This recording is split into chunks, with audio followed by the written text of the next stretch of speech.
maaari po bang bisitahin po natin yung seminaryo sa isipan natin? O yung panahon po na nagbabalak pa po tayo sa pumasok bilang pare. Tignan po natin kung saan tayo nagmula. At balikan po yung panahon na paglalakbay po natin mula sa simbahan kung saan tayo nagmula. Maaaring naging sakristan tayo. Maaaring naging youth leader tayo. Maaaring naging choir tayo. Maaaring leader tayo sa ating kanya-kanyang barangay o komunidad. At tinanong natin ang ating sarili, saan ako patungo, Panginoon? Nang una mong makita ang seminaryo, maaaring nagtanong ka, tama ba ang landas ko, Panginoon?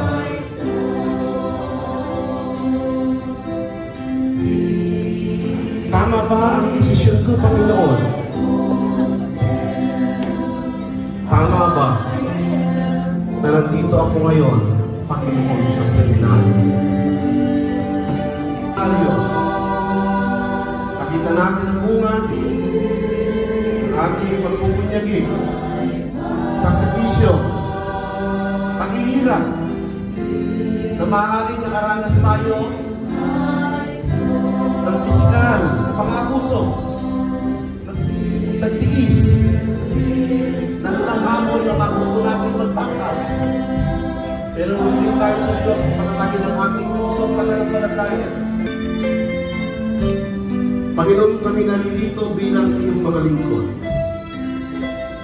Mga pastol na iyong pinilit, pinalakas,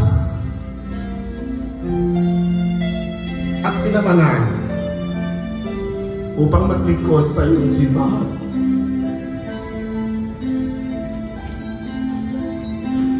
Sa aming pagtitipon, Panginoon,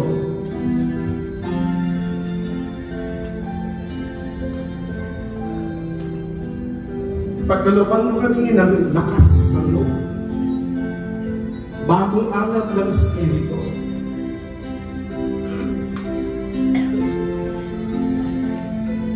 upang saliwain ang mga pangakong aming tinanggap sa biyaya ng ordinasyon. Panginoon, pag-isahin mo kami sa diwa ng paglilingkod at kabanalan. Sa ngalan ni Kristo na aming Panginoon. Amen. Muling manunumpa sa harapan ng dambana ng Diyos at sagutin lamang po ang mga tanong na naaayon sa linta ng ating puso, damdamin at kaisipan, upang tayo ay italaga ng Diyos sa mabuti, wagas at wastong pagpapastol sa ating mga tao. Mga kapwa ko lingkod ng simbahan, tinatanggap ba ninyo ang muling pagtatalaga ng inyong sarili kay Kristo upang maging tapat na lingkod at pastol ng simbahan at ng bayan?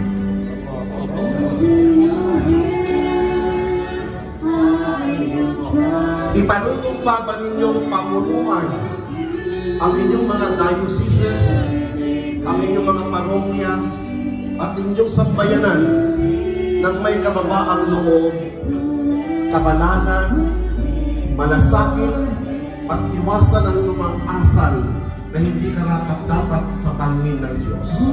Opo, ipinanunumpa ko po.